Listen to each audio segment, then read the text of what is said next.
Hello दोस्तों, उम्मीद करता हूँ आप बखैर होंगे। आज के इस वीडियो में हम बात करेंगे इम्पोर्टेंस ऑफ़ इंग्लिश लैंग्वेज। मेरे कई सारे दोस्तों के मैसेजेस आए और उन्होंने पूछा कि वो कैसे अंग्रेज़ी ज़बान को इम्प्रूव कर सकते हैं। तो I will share here my experiences and I hope this my video will help you a lot. So एक फ़ारसी में लाइन कही जाती है कि ज़बान यार तुर्की अस्त वमन तुर्की नमीदानम। तो मैं उसको थोड़ा सा घुमा के यूँ कह सकता हूँ कि ज़बान वर्ल्ड इंग्लिश अस्त वमन इंग्लिश नमीदानम, कि किसी ने उस फ़ारसी की लाइनों के बहुत से मतलब हो सकते हैं, लेकिन एक मतलब ये भी हो सकता है कि उसके यार की ज़बान तुर्की रही होगी और वो तुर्की नहीं समझा, यानी कि उसने बहुत बड़ी चीज़ को मिस कर दिया तुर्की ना समझकर।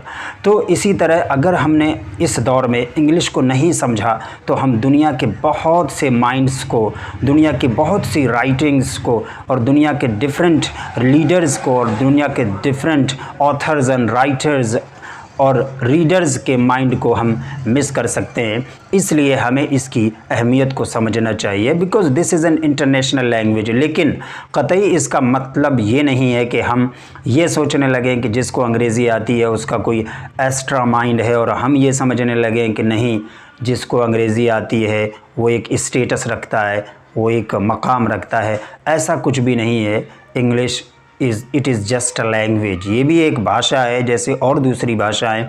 जब आप लोकल लैंग्वेज को बोल सकते हैं, अपनी इलाकाई ज़बान को बोल सकते हैं, अपनी रीजनल लैंग्वेज को बोल सकते हैं, तो आप इंग्लिश भी बोल सकते हैं। लेकिन आपको एटमॉस्फेयर बनाना होगा और उसको सीखना होगा और रिवायात से हटकर कुछ अलग करना होगा। बिकॉज़ आप जानते हैं कि कुछ हमारे लोकल्स में टीचर इस तरह मिलते हैं जो कहते हैं, अच्छा अगर आप अंग्रेज़ी सीखना चाहते हैं तो आपको 5000 अल्फाज याद होना चाहिए, कोई बोलेगा 4000 अल्फाज याद होना चाहिए। और फिर लोगों ने, स्टूडेंट्स ने मगअप करना शुरू कर दिया, रट्टा लगाना शुरू कर दिया कि मेरे 2000 वर्ड्स हो चुके हैं, मैंने 500 वर्ड्स याद कर लिए हैं।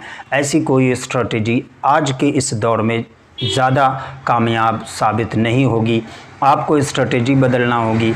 If you want to learn any second language so you should use social media और टेक्नोलॉजी का इस्तेमाल करके आप बहुत आसानी से अपने सेंटेंसेस को बना सकते हैं। वो रिवायात जो पुरानी रहती थी कि वो टेंस पर इतना फोकस और वो जो सेंटेंस है, जो वाक्य है, उसके ट्रांसलेशन पर इतना फोकस कि जो असल ज़बान की रूह है उसे फरामोश कर दिया जाता था। जैसे सेंटेंस गांव क्षेत्र में बोलेंगे लोग, लोटा लुढ़कते लुढ़कते लुढ़क गया। अरे वो जैसे भी लुढ़का बस वो लुढ़क गया। सेंस यही है कि वो एक बार टम्बल डाउन हुआ और बस हो गया काम।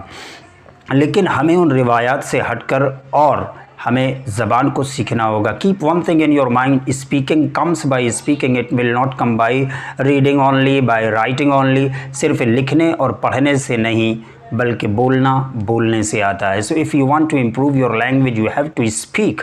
और आप एक चीज़ याद रखिएगा कि कभी ये नहीं सोचना है कि जिसको अंग्रेज़ी आ रही है वो कोई ऐसा अलग से कोई माइंड रखता, ऐसा नहीं है। He is just human being और आपको बोलना शुरू करना है। और ये रोना ख़त्म कर दीजिए कि मेरे पास माहौल नहीं है, एटमॉस्फेयर नहीं है, मैं कैसे सीख सकता हूँ।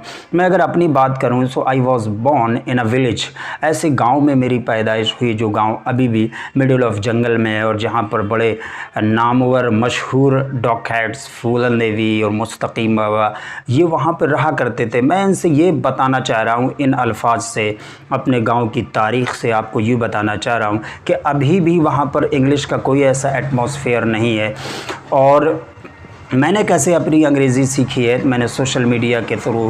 First I decided if I want to improve my English so I should use English language on WhatsApp, on Facebook, and through social media platform I try to improve my language, and now I am able to say whatever I wanna say in this language।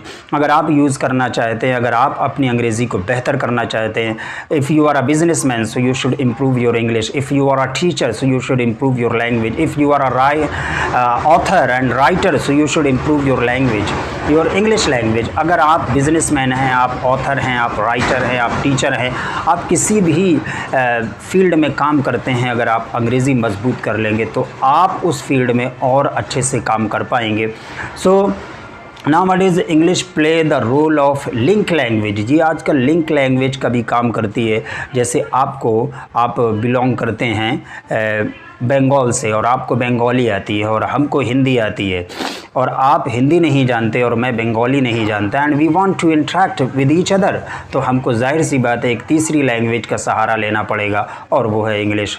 तो इसके ज़रिए से हम अपने knowledge को और बढ़ा सकते हैं, अपने बिज़नेस को बढ़ा सकते हैं, अपने थॉट्स को, अपने आइडियाज़ को सारी दुनिया तक पहुंचा सकते हैं। तो ये सोचकर आपको अंग्रेज़ी सीखना है और इन लाइनों को भी याद रखना है कि ज़बान वर्ल्ड इंग्लिश अस्त वमन इंग्लिश नमीदानम। Thanks for watching me. अगर नहीं जानते हैं इंग्लिश, मेहनत कीजिए।